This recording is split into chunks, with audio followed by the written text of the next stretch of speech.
कर चुका है। आपको लगता है ये किसी खास मकसद के लिए इंटरव्यू दिया गया है या फिर बस इंटरव्यू हो गया है और मुंह से बातें निकल गई हैं?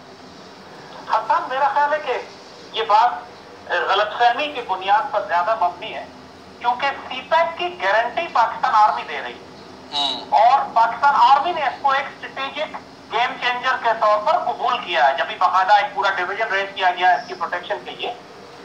जो असल इशू है कि सीपैक हमारे लिए दो धारी तलवार है। एक तरफ इशू ये है कि तमाम दुश्मन ताकतें इसको रोकना चाहती हैं, जिसकी वजह से एक पेट्रियोटिक सेंटिमेंट है कि हर हाल में सीपैक को बनना चाहिए। मगर दूसरी जानिब सीपैक की जो शराइत तय की गई है वो उस हुकूमत ने तय की है जिसने एलएनजी का स्कैंडल तय किया था, जो उससे पहले आईपीपी के पावर प्रोजेक्ट जिन्होंने लगवाए थे, और सारी टर्म्स सीक्रेट है। और कई सालों से मैं ये बात कहता आ रहा हूं कि हमें एक इंडिपेंडेंट सीपैक अथॉरिटी चाहिए कि जो पाकिस्तानी स्टेक होल्डर तमाम, चाहे वो जीएचक्यू हो या एक्सडब्ल्यू हो, नेशनल हाईवे अथॉरिटी हो, एफपीआर हो, ministry of commerce, trade, communication, port, shipping, Gwadar port, everybody should be stakeholder in that authority। और फिर आप नेगोशिएट करें और तमाम जॉइंट वेंचर हो चाइना के साथ, कोई इंडिपेंडेंट चाइनीज इन्वेस्टमेंट ना हो। अब चाइनीज जिस तरीके से पाकिस्तान में दाखिल हो रहे हैं ये कंसर्न की बात है। अब मुझे कोई ये नहीं कह सकता कि मैं वेस्टर्न या वेस्टेड इंटरेस्ट पे काम कर रहा हूं, लेकिन जब एक पेट्रियोटिक सेंटिमेंट भी यही है कि आप सीपैक की टर्म्स एंड कंडीशंस पहले डिफाइन करें। पहले ये कहा गया था कि वो सिर्फ एक ट्रांजिट रूट होगा, 1.4 ट्रिलियन डॉलर की एक्सपोर्ट उन्होंने पाकिस्तान से करनी है, तो एक रोड रूट तो वो इस्तेमाल करेंगे। लेकिन फिर जब पता लगा कि इसमें टर्म्स कुछ ऐसी भी है कि they want to take over the agriculture, बड़े बड़े स्केल ऑफ लैंड बलूचिस्तान में एग्रीकल्चर के लेना चाहते हैं, स्टॉक एक्सचेंज वो खरीद चुके हैं कराची का पूरा। इसके बाद सीपैक के अंदर इन्होंने मेट्रो को भी सीपैक में डाल दिया। तो अब इतनी कंफ्यूजन है सीपैक पे कि एक्चुअली सीपैक की तमाम टर्म्स को रीनिगोशिएट करने की जरूरत है। जिस तरह एलएनजी स्कैंडल में जिस किस्म की शराइत पर या शायद खाकान अब्बासी ने एलएनजी खरीदी है आपसे, वो इतनी शर्मनाक और खतरनाक है कि हमें अगले 50 साल के लिए मकरूज कर देंगे, गुलाम बना गए। लिहाजा इस तरह के तमाम वो जो पनामा माफिया ने जितनी भी टर्म्स एंड कंडीशन, आपने बड़ा इंपॉर्टेंट पॉइंट रेज किया है जैद साहब। आपने डॉक्टर साहब आप एग्री करेंगे कि इस वक्त राइट अभी जो पॉइंट्स जिस खौफ का इजहार आपने किया, एक तो खौफ ये है उसको तो डेफिनेटली पाकिस्तान आर्मी टैकल कर रही है, शटअप कॉल भी दे रही है कि जो भी एंटी पाकिस्तान कुव्वतें हैं जो सीपैक की तकमील नहीं चाहती उनको तो बहुत सीसा पिलाई दीवार का सामना है। लेकिन यहाँ खासतौर पर इकोनॉमिक पॉलिसीज के हवाले से जिन खदशात और खौफ का इजहार डॉक्टर शाहिद हसन सिद्दीकी साहब कर रहे हैं, इस पर आपके क्या पॉइंट है? देखिए हसन, दोनों बातें।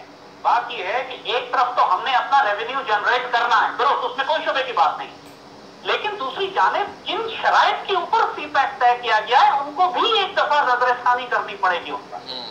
अब सवाल यह है कि पहले हमें हमेशा पूरी पाकिस्तानी कौम को कहा गया कि चाइनीज इन्वेस्टमेंट कर रहे हैं, जैसे ग्रांट एक ग्रांटेक के तोहफा दे रहे हैं हमको ताकि पाकिस्तान डेवलप हो और उसके बाद उसका 1.4 ट्रिलियन डॉलर साल की ट्रेड उनकी यहाँ से गुजरे।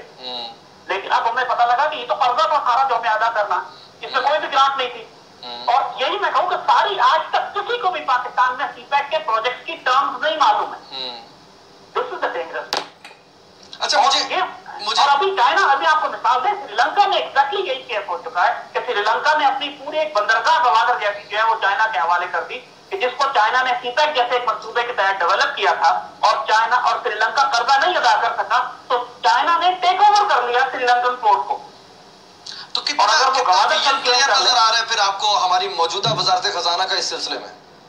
देखिए मौजूदगी तो इनको आए थे 22 दिन हुए, अभी इनकी तो सच्ची बात है अभी कोई इतनी हैसियत है नहीं, मगर अभी जो पहला काम इनको करना चाहिए, मेरी सिंसियर एडवाइस होगी कि ये इमीडिएटली एक सीपैक अथॉरिटी बनाए। जीएचक्यू के अंदर सीपैक सेल बना हुआ है, क्योंकि वो पहले ही कंसर्न है, पॉलिटिकल गवर्नमेंट करे ना करे, बहुत सारी इवैल्यूएशन करी रही थी।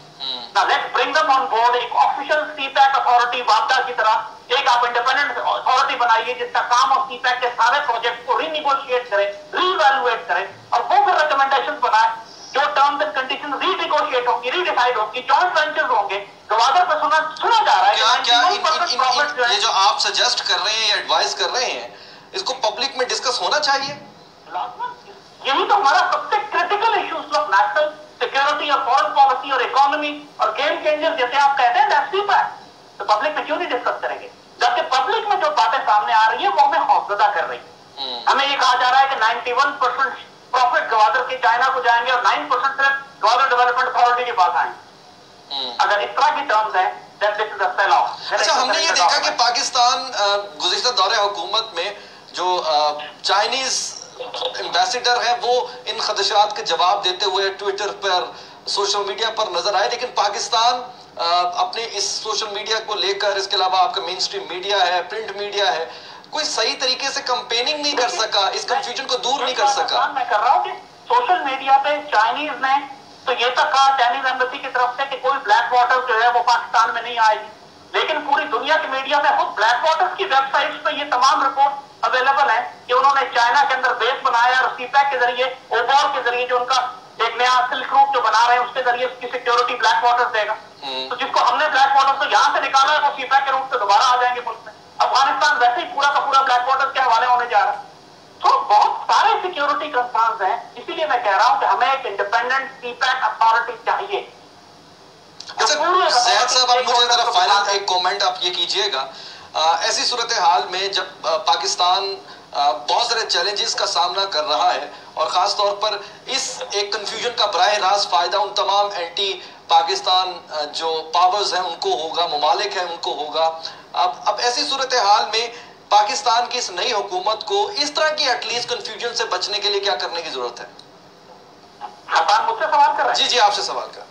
मैंने अर्ज किया ना कि सिर्फ एक काम करें, जीएचक्यू को नेशनल सिक्योरिटी कमेटी बनाकर उसके अंदर एक इंडिपेंडेंट सीपैक अथॉरिटी का ऐलान कर। नहीं, वो तो बन गई, लेकिन आप मुझे ये बताएं ना कि आपको बड़ा मोहतात होना पड़ता है जब इस तरह के मामलात होते हैं, तरदीद और सियाको ज़बाक से हटके ये मुनासिब बात तो नहीं। कितने लोग इस वक्त नई हुकूमत में आए, इनमें किसी को भी डिप्लोमेटिक का तजुर्बा नहीं है, सिर्फ शाह महमूद कुरैशी एक पुराना है जिससे थोड़ा बहुत वो एक टेन्योर गुजार चुका है, बाकी सारे के सारे इनको कुछ नहीं मालूम है कि डिप्लोमेटिक प्रोटोकॉल का, इंफॉर्मेशन वॉरफेयर क्या हो रही है, आईओस क्या है, डिसइंफॉर्मेशन पाकिस्तान के खिलाफ क्या चल रही है, फिफ्थ जनरेशन वॉर किसे कहते हैं।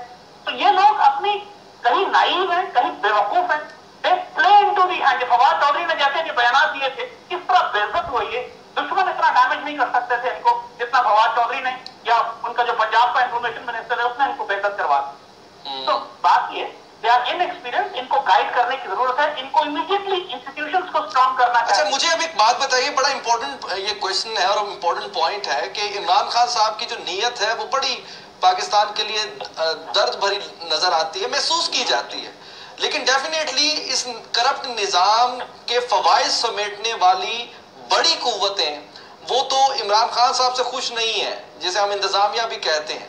अब इमरान खान साहब के लिए सबसे बड़ा चैलेंज अपनी ज़ात में ऑर्डर देने के बाद इसकी इम्प्लीमेंटेशन के लिए अपनी जो टीम है उससे इम्प्लीमेंटेशन करवाना है। तो इस पॉइंट ऑफ व्यू से ये कितनी बड़ी रुकावट, हर्डल आपको नजर आती है इमरान खान साहब की राह में या उनके विजन की राह में? देखिए, इनकी कामयाबी या नाकामी का दारोमदार है ही इसी बात के ऊपर। बात यह है कि अगर ये गुरबा कुश्तन रोज अव्वल करते, होता यह कि आपको एक सीरियसली एक थ्रेटनिंग पोस्चर शुरू में लेना पड़ता है कि आई मीन बिजनेस, और वो इस corrupt democratic political Anglo Saxon judicial system में पॉसिबल नहीं है।